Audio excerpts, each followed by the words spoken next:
Adaya Gaura Prishtaya Bhutale Shrimate Bhaktivedanta Vana iti namine Vandeham Bhakti Chakuram Goranganija Preshtitam Shrimate Bhaktivedanta Swami Vana Namastubhyam Shri Radhaika Kanishtitam Rasayana Katamritam Sankirtana Anandadam Goswaminam Vanam Namaha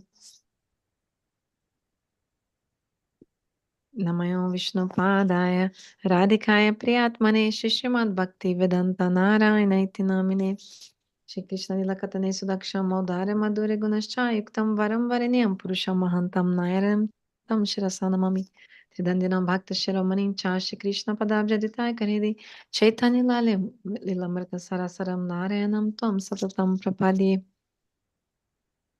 Vanchakalpatarubhyascha Kripasindhubhye Vacha Patitanam Pavanebhyo Vaishnavebhyo Namo Namaha Namo Mahavadanyaya Krishna Prema Pradayate Krishnaya Krishna Chaitanya Namne Gauratishe Namaha He Krishna Karuna Sindhu Dinabandho Jagatpate Gopesha Gopika Kanta Radha Kanta Namostute Tapta Kanchana Gaurangi Radhe Vrindavaneshwari Vrishabhanu Sute Devi Pranamami Hari Priye Om Vrindaya Tulsi Devaya Priyaya Keshava Sacha Krishna Bhakti Pradidevi Satyavataya Namo Namaha Shri Krishna Chaitanya Prabhu Nityananda Shri Advaita Gadadhar Shivasadi Shri Gaura Bhakta Vrinda Hare Krishna Krishna Krishna Hare Hare Hare Rama Rama Hare Hare. Primeiramente, first of all, my obeisances to my worshipful spiritual master, Om Vishnupada Stotarashata Srimad Bhaktivedanta, Srila Goswami Maharaj, to Param Gurudeva, Nitile Previstam Vishnupada Stotarashata, Srila Bhaktivedanta, Srila Vamana Goswami Maharaj, Nitile Previstam Vishnupada, Srila Bhaktivedanta, Narayana Goswami Maharaj, to all Srila Rupanuguru Varga, my obeisances to everyone who is here now and who will be in the future hearing this recording. Dandavat Pranams, Madhubala Didi, Dandavat Pranams, Indira Didi, Lalit Mohini Didi, Felipe, Ajay. Quem que é o Felipe? Felipe, who is Felipe? From Brazil? Ajay, é o Ajay, que mora na Lituânia? Haribo. Dandavat Pranams. Haribo, Dandavat Pranams. É você, Prabhu? Sou eu mesmo. Ah, que bom. Ajay Prabhu is here also. He's our god brother from Brazil. He lives in Lithuania. Gorangi Didi's husband. Welcome. Haribo, Swagatam. Eu não posso ficar com a câmera, mas daqui a pouco eu vou participar, tá bom? Sem problemas, no problem. Just to know who you, porque tá Felipe, só para saber quem era. Just to know who are you. Diz me, Ajay, Krishna Das. Ajay Krishna Das.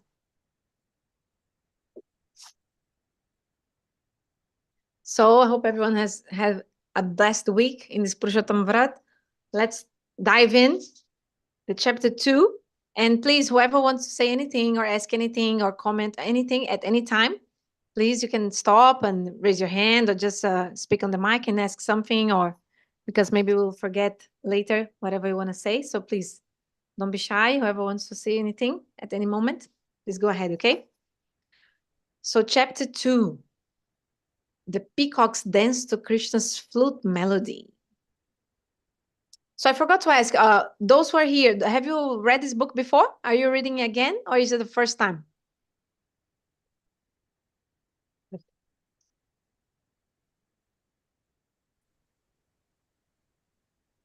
Haribol? Is it the first time? First time, Indira? First time? Lalit Mohini? Madhubala Didi, have you read this book before?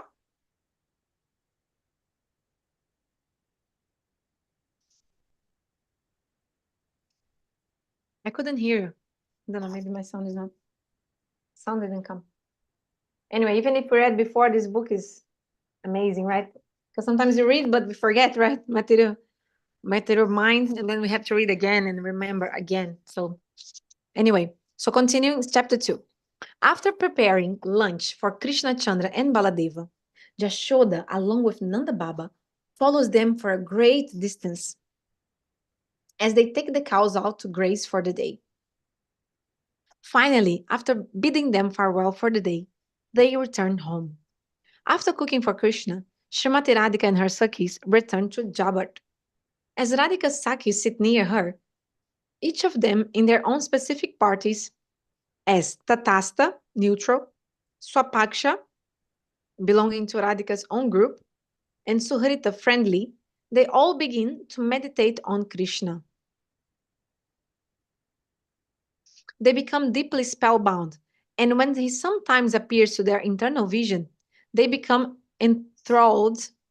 Is it how you say? Enthralled in the mellow of divine separation, Viraha Rasa. Seeing how Radhika is especially immersed in Viraha Rasa and oblivious to all external considerations, the Sakhis call out to her and bring even more remembrance of Krishna's pastimes to her by speaking this verse. So the friends of Srimati Radhika tell her, this is a very important verse. Let's recite it. This is the first verse. I think it's one of the first ones of the Venu-gita. No, sorry, not the first one, sorry. This is the verse of the Venu-gita that describes the peacocks. So one of the most important verse of the Venu-gita. So chapter 21st, Srimad-Bhagavatam, 10th canto. It goes like this. Generally, Gurudeva recites in this following melody. Vṛndāvana sakhi bhuvo vitanoti kīṛtiṁ devakī-suta-padāmbuja-labdha-lakṣmi govinda-veṇum matta-mayūra-nṛtyaṁ prakṣādrisāna-varatanya samasta-sattvam. Oh, Sakhi Radha, Vṛndāvana is more glorious than the heavenly planets Vaikuntha, and even more glorious than Ayodhya and Dwarakapuri, because it has been graced with the footprints of the son of Devaki. And only in this Vṛndāvana are the peacocks dancing in rhythm to the flute melody of Govinda. Hearing the sound of the flute and seeing the peacocks dancing, all of the birds, animals, and other living entities have become stunned. Now Param Gurudeva will explain. What does he say? He's saying that here, Devaki refers to another name of Jashoda. So, in this verse, Devaki-suta means Yashoda Nandana Krishna, and his footprints are beautifying Vṛndāvana. When Akrur and later Uddhav went to Nandagram, they saw these footprints everywhere. Seeing them, Akrur fell down to offer obeisances and rolled onto the ground, crying profusely, said, "Today I am so fortunate to have the darshan of Krishna's lotus feet." Playing very deep notes on the flute, Govinda enters the forest near Govardhan. Immediately, all the peacocks approach him, making the sound, ke, ka, and they see that he appears like a dark rain cloud. Because he uses the end holes of the flute to produce very deep notes, his playing of the flute is like thunder, and his yellow cloth is like lightning. The peacocks become maddened, and forming a circle around Krishna, they begin dancing with great bhuvo to the flute melody. Hearing the sound of the flute, all sattva, means all living entities, become stunned and abandon their usual course of activities. Animals, such as tigers and bears, even abandon their violent natures. Sattva can also mean that everything in the spiritual world is Vishuddha Sattva, comprised of pure spiritual energy. There's not a touch of mundane qualities of goodness, Sattva, passion, Rajas, and ignorance, Tamas, in that realm. There are so many objects in Vaikuntha, and they are all Vishuddha Sattva. Especially it is known as the essence of the Hladini and Samviti potencies combined, which is found in the hearts of the eternal Ragatmika devotees there. If greed arises in the heart of a living entity for the sentiment of those devotees, and he performs bhajana following in their footsteps, then when even one molecule of their devotion reflects into his heart, it can be called sattva. There are three kinds of sattva: Vishuddha Sattva, Sattva, and Mishra Sattva. Mishra means mixed. Mishra Sattva exists within the conditioned souls, Sattva within the liberated souls who have not yet developed bhakti, and Vishuddha Sattva within the Dham and Bhagavan's eternal associates. Wow, so like in one page, Param Gurudeva, that's so many deep topics, right? Very deep. Each part is like so deep if you think about each part, what he's saying. So actually, I wanted to show you, I have a beautiful photo. He mentioned this akrur falling on the ground, right? I want to show you, I have this photo here. It's a beautiful photo. I open here, you can see this beautiful photo. So first of all, now he's describing which kind of verse? A verse from Venu-gita. So first of all, in the first chapter, the verse was not from Venu-gita. That first verse was what? Krishna telling to Baladev. Was chapter 15, right? Now we are in the 10th canto, chapter 21. So the chapter 21 of 10th canto is one of the most important ones because it is the Venu-gita. It's not the Rasa Panchadhyaya. Rasa Panchadhyaya, it's the 5 chapters that describe the Rasa Lila in the 10th canto, which is called the life air, the 5 life air. We have 5 life airs in our body, like prana, that without this life airs, the body doesn't cope, doesn't survive. So, in the same way, these 5 chapters of the Bhagavatam that speak about Rasa Lila, they are the Panchapran of the Bhagavatam. But the chapter 21 is not one of these 5, but is very, very important. Because in the chapter 21, we have what? We have the Venu-gita, the sound of the flute. So what happens in the sound of the flute? This is the shloka we are discussing, right? Bhagavatam 10:21.10. It describes actually what? The gopis, they are not with Shri Krishna. Krishna went for cow grazing, right? And the gopis, they are actually at home in their houses, and they meet the other gopis, the friends. And then they are speaking to each other and thinking about, oh, Krishna's in the forest, what's happening there? And then they start meditating Krishna more and more. And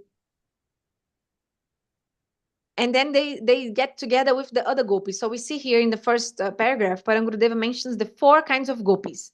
So we should always remember there are 4 kinds of gopis. So Tatastha, Swapaksha, Suhritpaksha, and Vipaksha. You can see the words here, Tatastha, Swapaksha. So Swapaksha means the group of Srimati Radhika. Vipaksha means the rival group, which is the group of Chandravali. Suhritpaksha, the friendly group. This friendly group is friendly to Srimati Radhika and neutral to Chandravali. And this other group, which is Tatastha, neutral, is more neutral to Srimati Radhika, but little friendly to Chandravali, to the Vipaksha, because Gurudeva always explains, no one can actually be neutral. You cannot be neutral. Somehow you have to take a side, right? So if they are neutral to Srimati Radhika, means they're a little bit more inclined to the Chandravali group. But in a general way, they're neutral. So even though the gopis are not with Krishna, Krishna is in the forest. They are what? Telling these verses. And actually, Krishna sometimes appears in their internal vision. And they also relish viraharas. So generally we hear that viraharas is like, okay, when Krishna goes to Mathura, Dwarka, like this. But actually viraharas is also every day. We know actually, if you think deeply in the what is the meaning of prem, Gurudeva always says, no, prema means 2 things, meeting and separation, separation and meeting. Viraha milan, milan viraha. It's like a coin with 2 sides, right? Both have the same value. So daily, in a daily basis, Krishna and the gopis, they are separating and then meeting again, separating, meeting again. I mean, being far from each other, then again meet. So we know that if you read the book Bhajana Rahasya by Srila Bhaktivedanta Thakur, you understand more deeply how the Mahamantra is actually about all that. So the Mahamantra is Hare Krishna. So Hare Krishna means when they are together. Then Hare Krishna again together. Krishna, Krishna, Hare Hare, they go to separate places. Then Hare Ram, they meet again. Hare Ram, meeting again. Rama Ram, separate. Hare Hare. When Radha Krishna, in the 8 divisions of the day, means Ashtakaliya Lila. So there are 8 parts of the day and the pastimes happen. So in some parts, they are meeting, sometimes separating, meeting, again separating. So we know like during the night, they're together. But before the sunrise, the time of Mangalarati, that, you know, the Shantalila, they have to separate, go to their own house. And then they'll wake up in their own house and have, the bathing and everything morning. And then again, then Srimati Radhika will come and cook for Krishna midday. And then they also meet during the afternoon. So they again separate, again meet. So in the time when Krishna is cow grazing, the gopis are with their friends. So they're relishing viraharas. They are far from him. But actually, we know that the meeting actually takes place during the separation. So what happens? Krishna appears in their internal vision. And then Srimati Radhika is actually meditating Krishna, immersed in the viraharas. And then the sakhis enhance her remembrance of Krishna by speaking this verse. So this verse is very important. So if you would like to learn a verse about the Gopi-gita, sorry, the Venu-gita, which is the sound of the flute of Krishna, please memorize this verse, meditate on this verse. This is one of the most important verses. So what is the Venu-gita? The gopis are in the house. So in the 21st chapter, they are not with Krishna. And Krishna went for cow grazing. Every day he goes, right? But then the gopis start thinking, okay, what's happening in the forest when Krishna walks in the forest? What's the condition of the living entities when they hear the sound of the flute? Venu-gita means the sound, the song of the flute. So the gopis in each verse of the Venu-gita, they start describing what is the condition of the different living entities. But actually what happens, because the gopis, they have the mood, the love towards Krishna, they're actually imposing their own bhav on the animals. It's true also, the animals, everyone in Vṛndāvana loves Krishna because they glorify, in this verse we're reading, they glorify the peacocks. In another verse, they glorify the clouds. In another verse, they glorify the river. In another verse, they glorify the deer. It's true. Like all of these living entities love Krishna. When they hear the sound of the flute, they become like completely affected with divine love. But actually the gopis are also like imposing their own mood in these animals. And this is also one symptom of the Mahabhav. Gurudeva always says one of the symptom of Mahabhav is Tirtak Jani Prapti Lalasa, which means to hanker, to take birth as other living entities, as other species, not a human. Because the gopis cannot go with Krishna to the forest for cow grazing, they are home. So they are like, oh, like in this verse, for example, they're glorifying the peacocks. So they're glorifying all the animals, like, so they're like praying. Some verses they even say like, it's better we were them, because if we were these animals, we could be with Krishna, but instead we are women and we cannot go out of our houses, so we have to be here. So this is just to give a little bit of background on this verse that we are studying in this chapter 2. So this verse is very important because explains the peacock's reaction. And also another point is that also Param Gurudeva commented, is the nature of the sound of the flute. What is the nature of the flute sound? When Krishna plays the flute, something very specific happens, which is called, this is even mentioned also in the first verse of the Bhagavatam. He says like this, means whatever the nature of one thing changes by the sound of the flute. So example, whatever object has a nature to be still, by hearing the sound of the flute, it becomes agitated, like shaking. Example, a stone. A stone is something which is generally still, like doesn't move. But when hearing the sound of the flute, the stone melts. So it moves. It moves, okay? But in a conversely, if you example something that doesn't move, so something that moves, example, a cow, like a deer, you know, like some animals, they walk, they do everything, right? They are living entities, like living, like moving. But when they hear the sound of the flute, they stop moving. They become stunned, like paralyzed statue. So the nature of the flute is like this. If you hear the sound of the flute, if you are a moving living entity, you become stunned, like paralyzed, like completely spellbound hearing the sound of the flute. And if you are a non-moving, like the stones, you start melting, you move. So that's the nature of the flute. It will change the nature of whatever entity it has reached. So this verse starts saying, Radha, Vṛndāvana is more glorious than the heavenly planets, than Vaikuntha, even more glorious than Ayodhya and Dwarakapuri, because of the footprints of Devaki, son of Devaki. So one part of the verse is telling about the footprints. And only in this Vṛndāvana are the peacocks dancing in rhythm to the flute melody of Govinda. Hearing the sound of the flute and seeing the peacocks dancing, all of the birds, animals, and other living entities have become stunned, not moving. So one first point Param Gurudeva mentions, which is very important, we should always remember, is that Devaki means Jashoda. So why? Dhanamni Jashoda, Dhanamni Nandavarja Devaki Jashoda Cha. Means the wife of Nanda Maharaja has two names, Devaki and Jashoda. So actually, generally we know that Krishna's mother's name is Jashoda, right? And Devaki is the wife of Vasudeva Maharaj living in Mathura, which is true. But actually, Jashoda Maiya means the mother of Krishna in Gokul, like Vṛndāvana, she has two names. Like in India, it's very common this. People have more than one name. Sometimes because of constellation, when the person is born, the person has like 2, 3 names even. So that's very common. You can see in the Bhagavad-gita how Krishna calls Arjuna by many different names, like Partha, Dhananjay, Arjun. Which other name he says? Parantapa. No, Parantapa, no. Maybe. I don't know. If you read the Bhagavad-gita in many different verses, you can see that some word, if you read the translation, actually Krishna is just another name of Arjun. People have many names in Indian culture. So specifically, Mother Jashoda has another name, which is Devaki. So that's why actually Mother Jashoda and Devaki, the wife of Vasudeva, they are very close friends. Because according to Indian culture, also, if someone has the same name as you, you automatically make friendship with that person. So actually, in many verses, when the Shukadeva Goswami says devakī-suta, he's referring not to Krishna being the son of Devaki Mathura, but the son of Jashoda, Madhusudana. Sorry, Didi, Madhusudana, what do you mean? Madhusudana? I got lost. Indira Didi, what do you mean, Madhusudana? So, now, so first thing, Param Gurudeva mentioned this point too. Always remember, Devaki-suta means Jashoda-suta. So that's why many people get confused. That's why also in this verse, in this month of Purushottam, we should meditate in that verse from the Bhagavatam, which is the essence of the Bhagavatam, which says, Jayati Janani Vaso Devaki Janma Vado.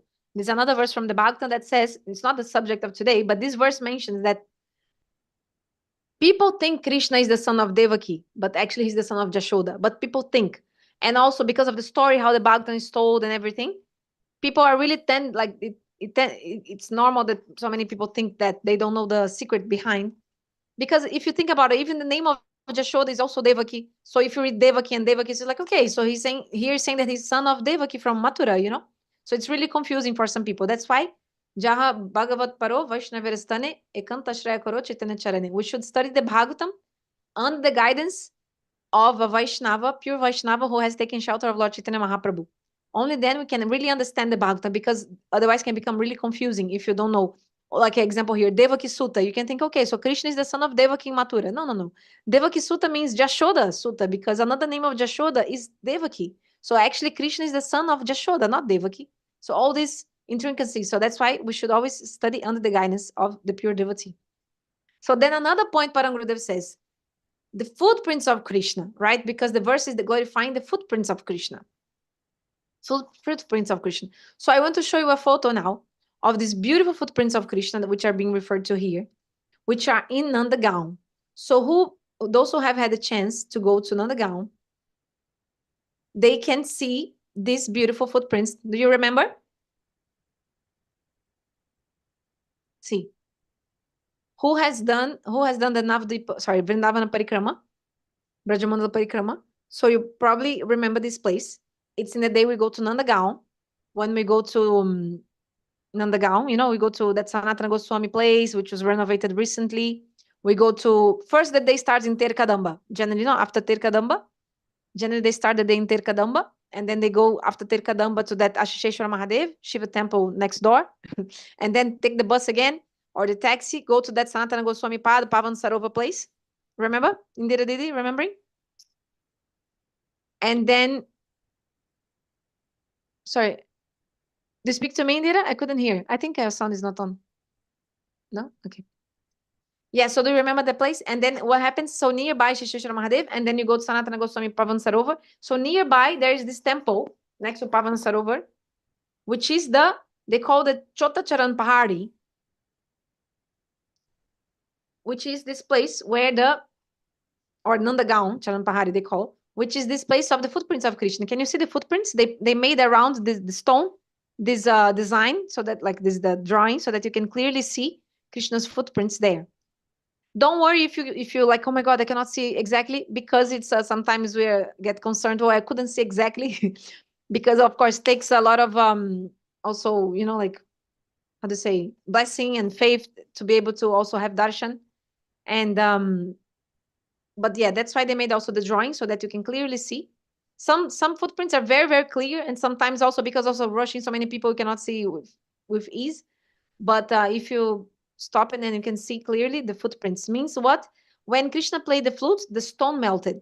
So because the stone melted by hearing the sound of the flute, Krishna's foot got imprinted on the stone. So this is this specific Charan Pahari. Charan Pahari means stone. Charan means feet. So means Krishna's footprints on the stone. This is the one that Akrurji saw. So now I want to show you the photo, the beautiful photo of Akrurji. Akrur.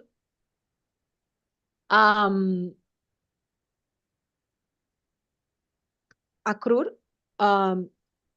praying to this, because Param Gurudeva is mentioning this. Look how beautiful. Probably you've seen this photo before. Have you seen it before? So can you see the photo? A little bit lost here. Oh, yeah, you can see. Okay, so this is Akrur. Akrur, Param Gurudeva just mentioned Akrur. Who is Akrur? He's the uncle of Krishna, right? Chachaji. Uncle, he was from Mathura. And then when Kamsa decided to kill Krishna, I mean, he wanted to kill Krishna from the beginning, but he was unable. He tried to send many demons to Vraj to kill Krishna. But then finally, his demons friends advised him, look, when the snake is inside the cave, you know, the hole, it's very hard to kill that snake. But if you throw the hot water, the snake will come out and then you can kill the snake. So what is the meaning? If Krishna is in Vṛndāvana, you cannot kill him. So you have to bring Krishna out. And then if you bring Krishna to Mathura, all of one together at the same time, we will just surround him and kill him together. So why did they do that? But then they needed an excuse how to bring Krishna out from Vṛndāvana. So Kamsa came to Akrur, which is this person you're seeing in the photo. Those who don't know him, Akrur means the uncle of Krishna. And he said, please go there in Vṛndāvana and bring Krishna. Tell him that we are having a Dhanush Jagya. Dhanush Jagya means a fire sacrifice. It's actually not a fire sacrifice. It's like more like a festival of the bow, like a special bow. They worship, and there are many, also like a big festival, many entertainment things going on. So let's invite him for that. He can also, like participate in the festival. There will be many wrestling, like many entertainment things, like matches and other things. And then Akrur knew what was Kamsa's real intention, but then he thought, actually, Krishna is Bhagavan. He knew because he's devotee from Mathura, so he has the conception that Krishna is Mathura, is Bhagavan. So anyway, I'll have the darshan of Krishna. So it's good. I want to go to have darshan of Krishna. So Akrurji went, and he thought also, actually, Kamsa, time of his death has come, because how the person who is sinful dies. Sometimes you think, oh, someone is so evil. How can they still, how are they still alive? Why God hasn't killed him yet? Because actually, what happens is when they explain, there's like a imagine a pitcher of water, and then when it becomes super full, then it's gonna burst. So in the same way, if it's a pitcher of sin, when that sin becomes really, really full, then it bursts. So in the same way, by the results of his own sinful activities, his death is coming to catch him. So Akrur, this is all explained about this moment, which Akrur is going to Vṛndāvana. And then he sees on Nandagaon, he's coming there, and then he sees these footprints of Krishna on the floor, as you can see. So the same footprints which you see in this drawing of Akrur is the same one I showed you the photo before. That's a real photo from, if you go in Vṛndāvana now, today, tomorrow in India, you'll see that.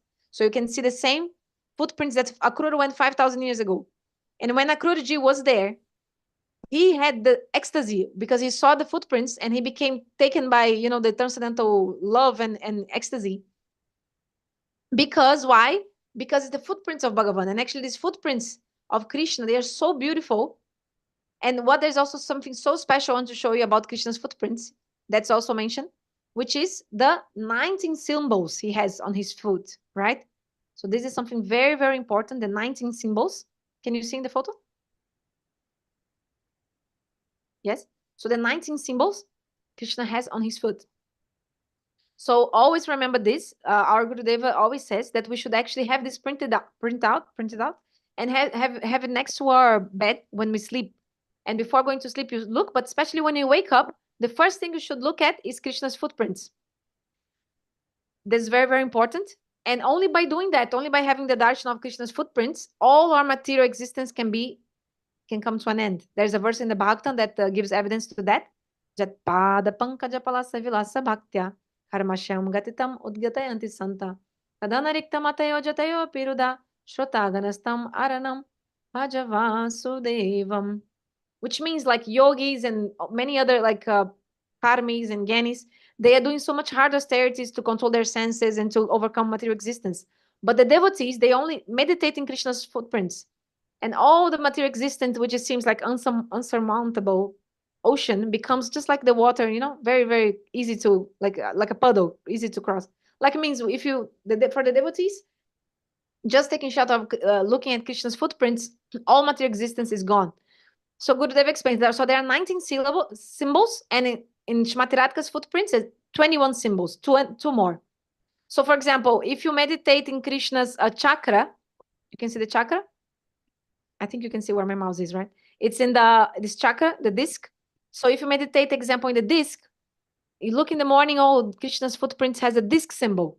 Then you think, okay, so the same way, my samsara chakra, we are wandering this material universe, material world, taking birth again and again. So we are also in a wheel, right? Like this. So the wheel of material existence will come to an end. For example, if you meditate in the flag, can you see there's a flag in the middle? That's called dhwaj. Dhwaja means flag. So if you think, oh, if I meditate on Krishna's flag, I'll be able to conquer Maya. You know, by Krishna's mercy, I'll be able to conquer Maya. So all of them, there's a specific meaning to each and every symbol, which is described in the commentary, Srila Vishwanath Chakravarti, but our Gurudeva, my Gurudeva, mercifully mentioned this in his book, Gopi-gita. So if you have the book Gopi-gita, in one page, but my Gurudeva describes, our Gurudeva describes in detail everything, each one of them. So it's very, very important. We meditate every day in the morning, and then so many blessings, like a miracle, Gurudeva always explains. So in the same way, and these footprints are on the floor in Vṛndāvana everywhere, and the demigods are always Brahma, Shiva, they are doing puja to these footprints. And even the friends of Krishna become like, who are this four-headed person doing puja to these footprints? So they come back after cow grazing, they try to tell Nanda, Jashoda, look, there was some strange people doing puja to Krishna's footprints. A guy with like 4 heads and one with 5 heads, and then Nanda, Jashoda think they're like joking, like playing like there was a monster or something, you know? They don't believe someone is actually doing puja, like they don't believe in what they're saying. And so this is the first part of the verse, explaining how Akrurji is actually meditating in these footprints of Krishna. Sorry, not meditating. He's rolling on the ground. He saw this footprint, and he's rolling on the ground. And he's thinking, today I'm so fortunate to have the darshan of Krishna's lotus feet, crying profusely. Okay, so this is the first part of the verse. So we can also think about that. Krishna's footprints, have it next to our head, next to our bed, you know, bedside table. Whenever we wake up in the morning, see that, look at that. Also, we can by mercy of Gurudev, we can also try to go to Vṛndāvana, touch these transcendental places where you still can see Krishna's footprints until now in India. Okay, so the second part of the verse describes the condition of the living entities and the peacocks, how they become mad with the sound of the flute. So what happens? The peacocks, they're in it's very special animal, this bird, right? You know, peacock, very, very dear to Krishna. And what happens? The peacocks, they dance when there's rain coming, right? So because Krishna is blackish, and Krishna, he wears the pitambar, which is a yellow cloth, which looks like a lightning. So imagine Krishna's complexion is just like a fresh rain cloud, and his pitambar, which is his cloth, is just like very yellow, like lightning. So for the peacocks, it looks like it's rain coming, you know? It's like lightning, and the cloud, like Krishna's color looks like the cloud, rainy cloud, and then the pitambar like lightning. So they think like it's gonna rain. So the peacocks, they will open, spread their tails. So it's so beautiful. If you have seen this beautiful scene when the peacocks spread their tail and start dancing.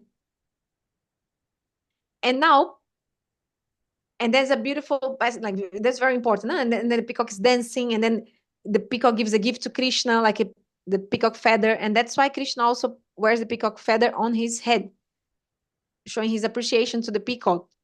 And also because in the peacock feather, if you look carefully, it's also the name of Srimati Radhika is also there.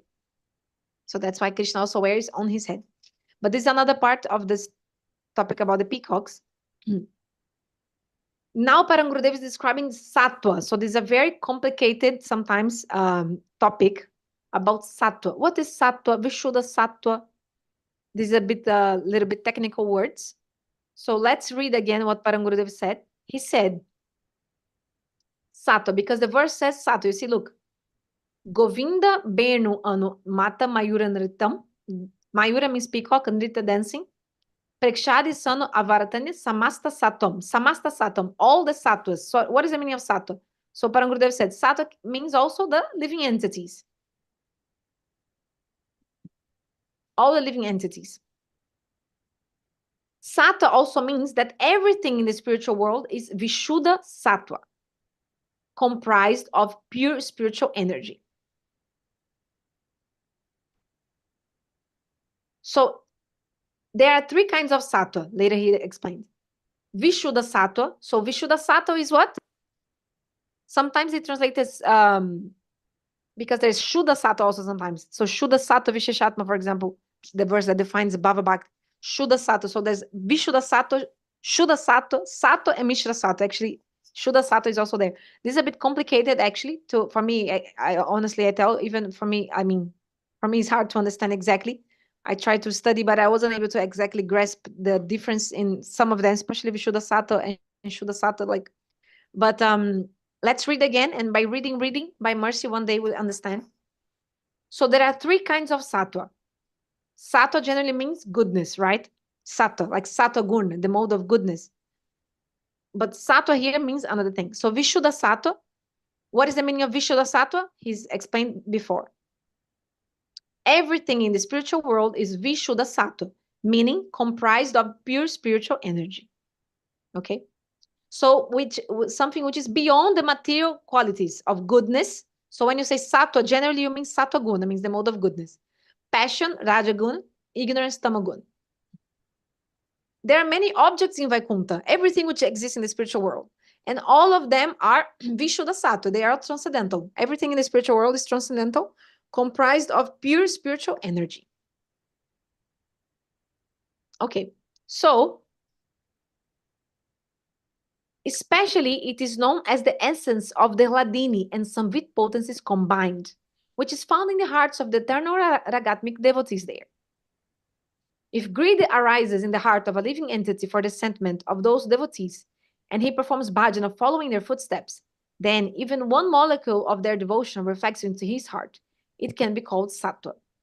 So this paragraph here, Param Gurudeva is actually referring to the verse that defines Bhava Bhakti, which says, Shuddha sattva visheshatma prema surjansu samabhak ruchibis chitta varasinya kridasho bhava uchate. That because the verse says exactly this, what he's saying. What is Bhava Bhakti? Is actually Shuddha sattva visheshatma prema surjansu samabhak ruchibis asina kridaso bhava uchate. So when the heart of the sadhaka, of the spiritual practitioner, becomes cleansed by the spiritual practice, right? And then what happens in that moment? Your heart is cleansed. So how your heart becomes cleansed? Because of the Gurudev, right? Baladev Prabhu will clean your heart. So which potency is that? Gurudev's potency. So we have three, no? Sandhini, Samvit, Hladini, right? There are three potencies of Swarupa Shakti. So Samvit, Sandhini, Hladini. Samvit means knowledge, and presiding deity is Krishna. Sandhini means existence, presiding deity Baladev Prabhu.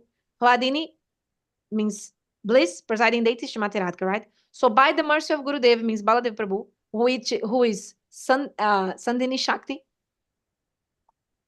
What will happen? The heart will become cleansed. So Gurudev always says, on the platform of Sandhini, on the platform of Gurudev cleaned your heart, so your heart is clean, means that on the platform of Guru Tattva, what means Sandhini Shakti, two potencies will come, which is, Param Gurudeva is explaining here, Hladini and Samvit. So Hladini means Srimati Radhika, presiding deity, which is pleasure, happiness, Ananda, bliss. And Samvit means knowledge, transcendental knowledge, Krishna. They will combine. So when these two combine in the heart, which is cleansed by the sadhana, by the mercy of Gurudeva, on the platform of Sandhini Shakti, what happens? They combine, and what happens in this combination? This one rays of the mood of the ragatmika devotees of Goloka Vṛndāvana will reflect in the heart of the sadhaka. So that's called Bhava Bhakti. So this verse that defines Bhava Bhakti, you can search later on. I can send later. Shuddha Sattva Visheshatma, verse from Bhakti Rasamrita Sindhu. So this verse exactly describes this process.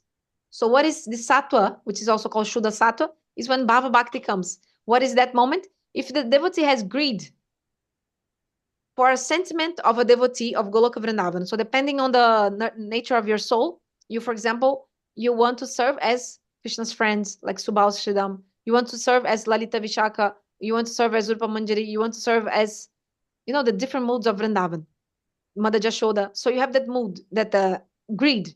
And then what will happen? You follow the footsteps of that ragatmic devotee, means that devotee who has that mood in the spiritual world. And then one molecule that they call Suryamsu, like even a rays of the sun, a molecule of the rays of the sun, of the mood of the devotee in the spiritual world, reflects into the heart of the sadhaka. And that's when the heart becomes very soft, which is called Bhava Bhakti, which is the goal, actually, what we're aspiring for. If you're doing sadhana bhakti, spiritual practice, the goal is to clean our heart so that this reflection of a little bit of the mood of the eternal associates can manifest in our hearts.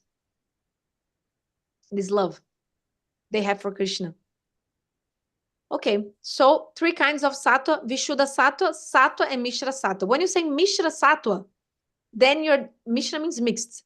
So mishra sattva exists within the conditioned souls. Okay, so mishra sattva, it's in the conditioned souls. Sattva within the liberated souls who have not yet developed bhakti. And Vishuddha sattva within the Dham and Bhagavan's eternal associates. Okay? Everyone understood about sattva? So, can I just ask a question? Yes, of course. So, this Vishuddha sattva is like it's like a transcendental sattva, basically. Yes. So it's just purely only existed in the spiritual world. Yes. Like that. Okay. And then this here, Param Gurudeva didn't mention the Shuddha sattva, which I was also saying about the Bhava Bhakti. He didn't speak exactly this word, but you also will find many times describing Shuddha sattva as being different from Vishuddha sattva. Yeah, it's difficult, isn't it? Because I heard this V being translated as sometimes as no, but then it's also, but it's not always translated as no. It's sometimes, I've noticed. Yeah, sometimes it's also special. V means also Vishesh, special. Yeah, exactly, special. Because you have Videshi means no country, right? But then, yeah, like you say, it can also mean special. So maybe in this context, it's like, yeah, Vishuddha spiritual must mean this transcendental special sattva. But yeah, so then the Shuddha sattva is, so you didn't sort of get clear on what the difference was between those two? Yeah, I have studied, but I'll study again to try to remember more. But I remember that they say it's different, but generally it's like Vishuddha sattva in the spiritual world. And I think Shuddha sattva is also when they are referring to like Bhava Bhakti, like maybe already transcendental, a lot real transcendental, but yeah, I cannot tell you exactly now. Yeah, I would have to study more. But one foot in each place. Yeah, maybe it's like that. Anyway, thank you. But yeah, I think I'll try to search which book describes this, and we can maybe bring next class. We can read together, study together this point. I remember there are many like there we can find a lot of material on that because it's a bit complicated. It's true. I cannot for me it's hard to understand exactly sometimes, especially Shuddha sattva and Vishuddha sattva. When I read, I remember one time I was reading, it was like I couldn't understand the difference exactly. But well, now we have to understand that as sadhakas, first we have to come to sattva gun. Even the more, like, what to speak of Vishuddha sattva, what to speak of Shuddha sattva. As sadhakas, we have to come to sattva gun, which is still Maya, mode of nature, but in the sattva means goodness.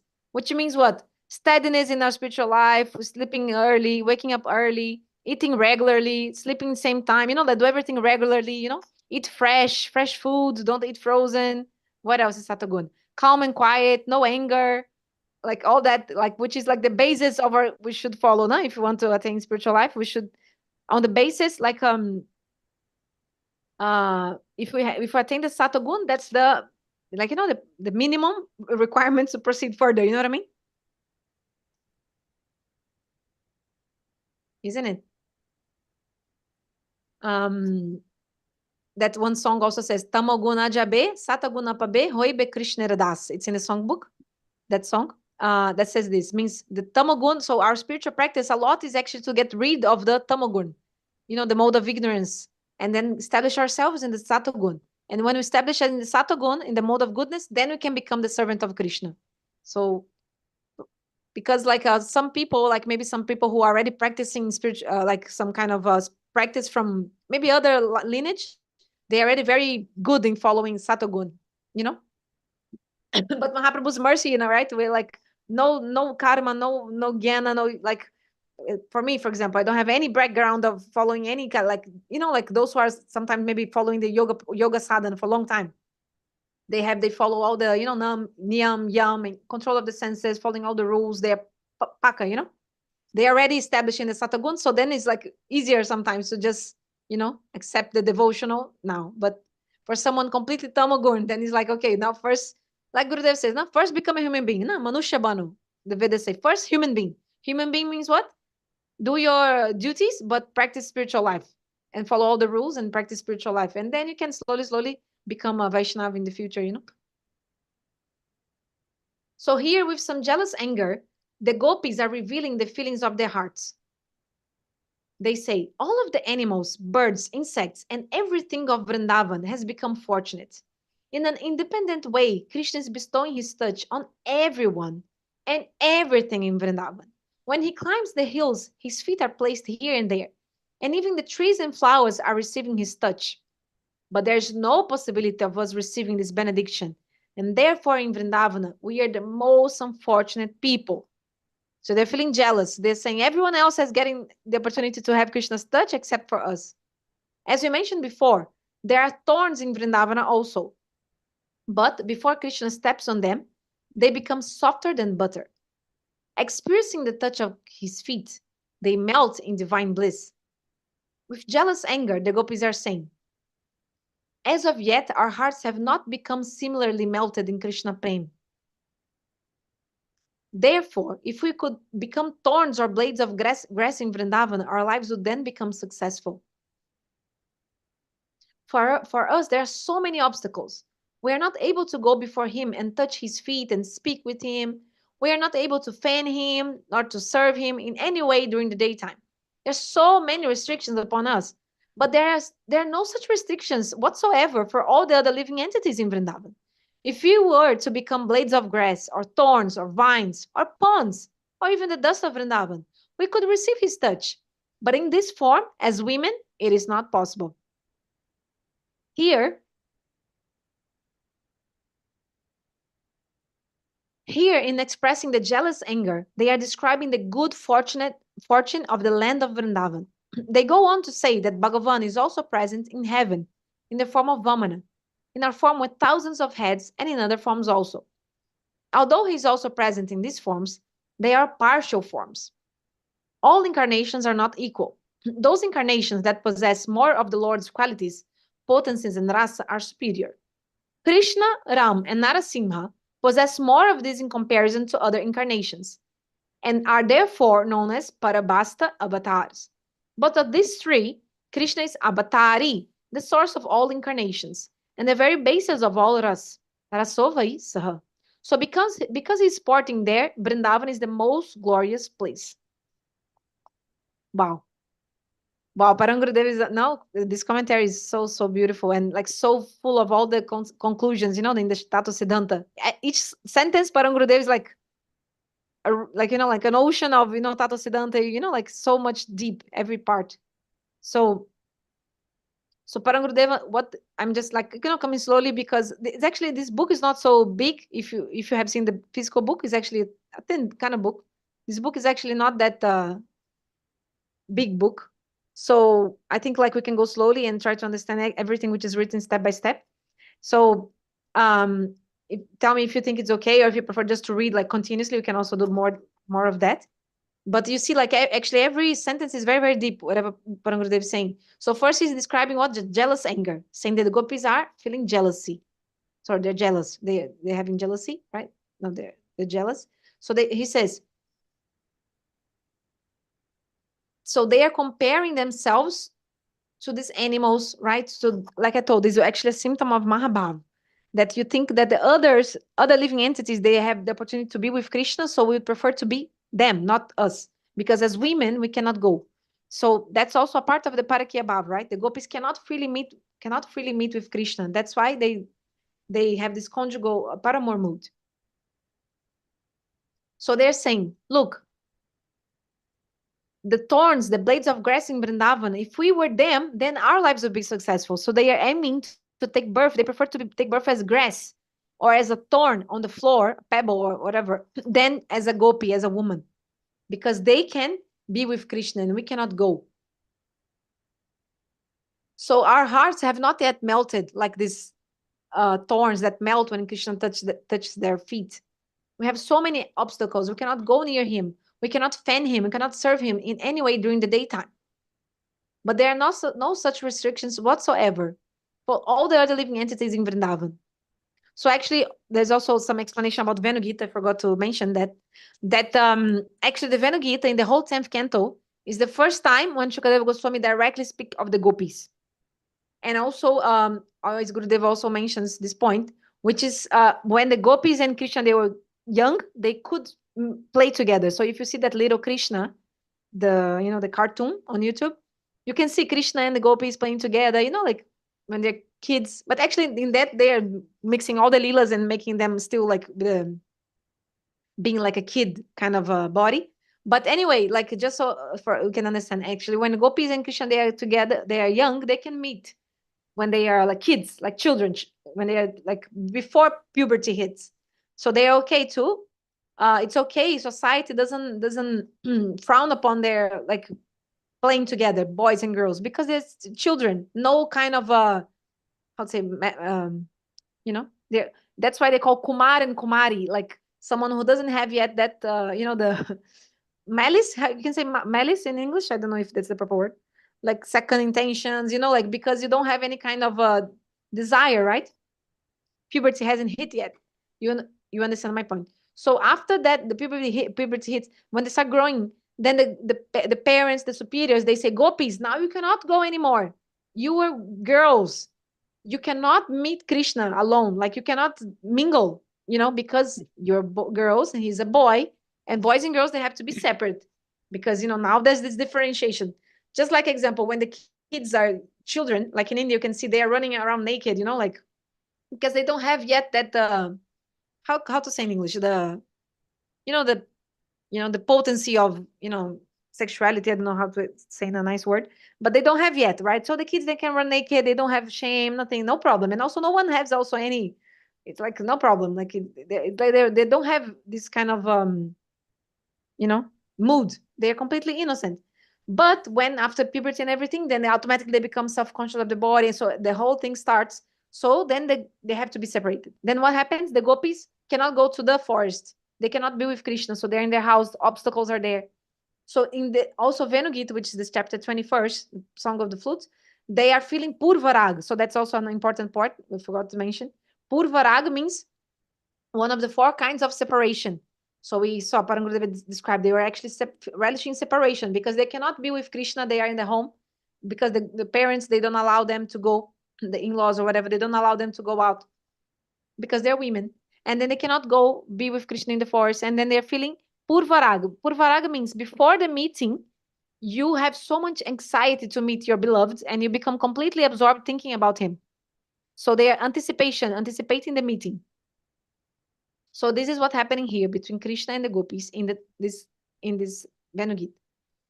So there are many, many moods. Like example, here they have the jealous anger.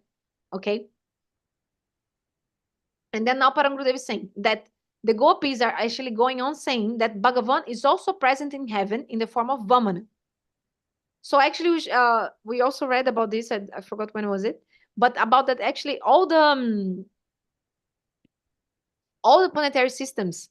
Actually, we can see actually this is a verse from this Bhakti Rasayan is actually the last chapter of Srimad-Bhagavatam, and in Srimad-Bhagavatam, Sanatana Goswami clearly explains how actually Lord is actually manifested in all the planetary systems in a different form, and the inhabitants of that planetary system, they worship him.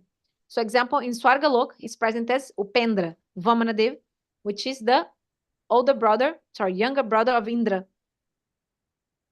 And the example also that we have also, for example, Sahasra Sisha Vishnu, which is Vishnu with many, many heads, like, the snake heads, which is the worshipful deity of Brahma. So each planetary system, you have like a presiding deity, like a form of God, which is worshipped in that planetary system. So in the Srimad-Bhagavatam, which is the book that originated this book we are reading, you remember? Srimad-Bhagavatam describes this, how in all the abodes, there's a form of Bhagavan. So, but all these forms are partial. They are expansions of the expansion. Some shakala. All the incarnations are not equal. So in Tattva Siddhanta, they're all one. All the forms of God are one in Tattva, means in conclusion, like I would say in truth, like I would say in, what is the word? In total. In total. Like example, there's in Siddhanta, we say like this, means in conclusion, like they all like they are of the same category because they all came from Krishna. So in category, like in Tattva Siddhanta, they belong to Vishnu Tattva, means they are God. So the Vedas say, Siddhantas tu abeda api, Shrisha Krishna Surupayo, Rasnat Kriyate Krishna Rupam, Esha Asa Stiti. Rasa Stiti. Means in Siddhanta, means in truth, all the forms of God, they are same. But Param Gurudeva is saying, actually, they are not same. Because in Rasa Siddhanta, there's a gradation. So Rasa Siddhanta. Rasa, what is the meaning of Rasa? Rasa means actually, it's a very deep explanation of what is Rasa, but all of you heard many, many times. It means the transcendental mellows. It's described like that. But I like one translation, which is like, at least made easier for me to understand. It would be like the dealing of relationships, because each relationship has a taste. And so which form of God is relishing more and more tastes of relationships? So this mellows means the tastes of the relationships, right? So even though all the forms of God, they are the same in philosophy, means in Tattva Siddhanta, in conclusion of the scriptures, like in category, you can say like this, in the kind of substance, they're all God. But in the rasa, no. So each form of God, they'll behave with the devotees in a different way. So they'll experience different rasas. And like actually, Param Gurudeva is saying something very important here. Krishna, Rama, and Narasimha, they possess more of this in comparison to other incarnations. And therefore, they are known as Paravasta Avatar. Can you see this part? I highlighted. So this is a very important concept, which it's described by Srila Rupa Goswami in his Lagu Bhagavatamrit. The concept of Paravasta Avatar means Krishna, Rama, and Narasimha, they possess the highest specific quality. Like example, Narasimha Dev, he possessed a lot of Bhakta Vatsalya, so much affection towards his devotees, like a father. So that's the topmost, so it's called Bhakta Vatsalya Paravasta, means the topmost affection in that type. So he's really relishing so much love to his devotees, a lot. So it's very, very, a lot of taste, rasa in this kind of relationship with the devotee, being like a father. Ramachandra, Bhagavan, he has so much Prajavatsalya, so much love and affection for his subjects, for his people, being the ideal king, the ideal, son, especially the ideal king, right? That's his duty, to be the best king, and so much love and affection for all his subjects. Maryada Purushottam, following all the rules and regulations of the society and teaching us how to do that. And Krishna is having, the Lila Parabhasta, like the topmost pastimes, the pastimes which are the sweetest of all the other incarnations. Krishna relishes the love from the heart of all his devotees, like no other incarnation. And another point, Krishna is avatari.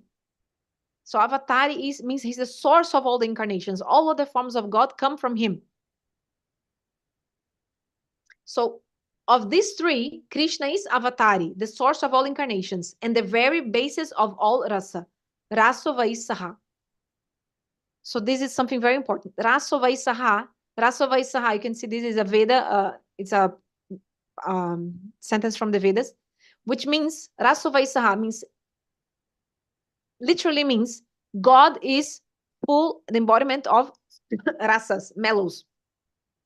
Akila Rasamrita Murti, right? God is the embodiment of taste, of pleasure, transcendental happiness that comes from these relationships, right? So that's very beautiful. No? If you think about actually God, Rasoi Vahisaha, all the kinds of happiness, of pleasure come from actually dealings with other people, isn't it? If you think about like deeply, think about the meaning of that. What is the ras? Ras, this taste, transcendental taste of bhakti, means coming from the relationship between God and his devotees, right? We're not doing rasa study now. There are actually many ingredients, many kinds, of bhavas that mix together, resulting in ras. But if you see what is that ras? That is happiness and taste coming from the love.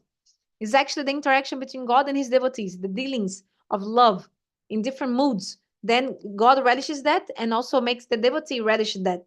And Lord Shri Krishna is the embodiment of all these mellows, all these transcendental tastes, pleasures coming from their dealings with his devotees.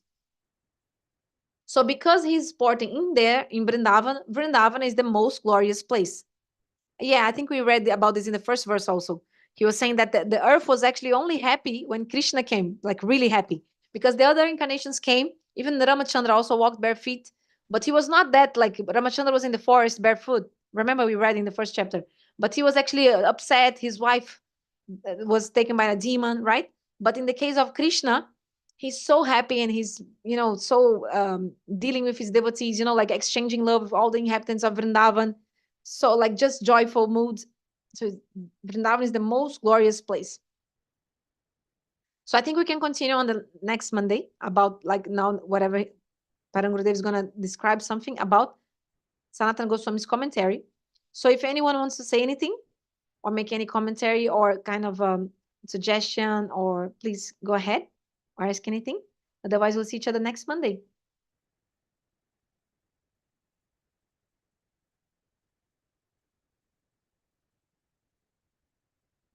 Haribol? Beautiful, thank you. Haribol. I'll try to search more about the sattva, the Vishuddha Sattva, and then I'll bring next class so we can read together more about that. Okay?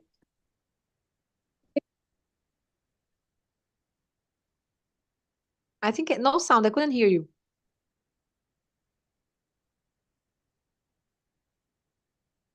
Can you hear me now? Yeah, now I could. Now I can hear you. Okay. I say it's just, for me personally, I don't know about everyone else, but it's really nice to go slowly and in depth into the different aspects because it's so rich and it's just really nice to go Okay, in. that's good. Let's go slowly then. It's good because you see, like each sentence is actually a complete different subject. It's like very, very deep. He's telling many, many things. Yeah. And it's rare to get the opportunity to do that. So, yeah, thank you. Okay. Thank you so much. Jai Srila Gurudeva ki jai. Vanchakalpatarubhya kripasindubhya patitanam pavanebhyo Vaishnavebhyo namo namaha. Jai Srila Gurudeva ki jai. Jai Param Gurudeva Srila Narayana Goswami Maharaja ki jai. Bhakti Rasayan ki jai. Thank you all. Dandavad pranams. Hope to see you again. Hare Krishna.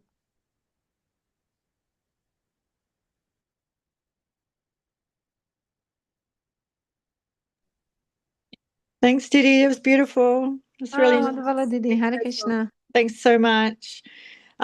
If you've got any notes, it'd be nice, like if you could post them up so that I could like keep them on the side. Okay. Yeah, on my computer, and I can put it into like a file or something, so I can put it in with other things. So if you've got any notes or something, that would be really nice. Okay, which kind of notes you mean? Well, you know how you say you'll research a bit more or something. Like if you've got any notes or something, can you post them? Is that possible? Yeah, sure. Yes, yes, that'd be nice. Okay. But that was lovely. Thank you. And I love going slow as well. So Okay. it's really good because there's so much to relish. If you just read it too fast, you can't take anything in. Yes. So thank you so much. Okay, That's thank you. That's beautiful. Gurudeva. Haribol. Haribol, Hare Krishna, Haribol. Sleep well tonight. Huh? It's okay.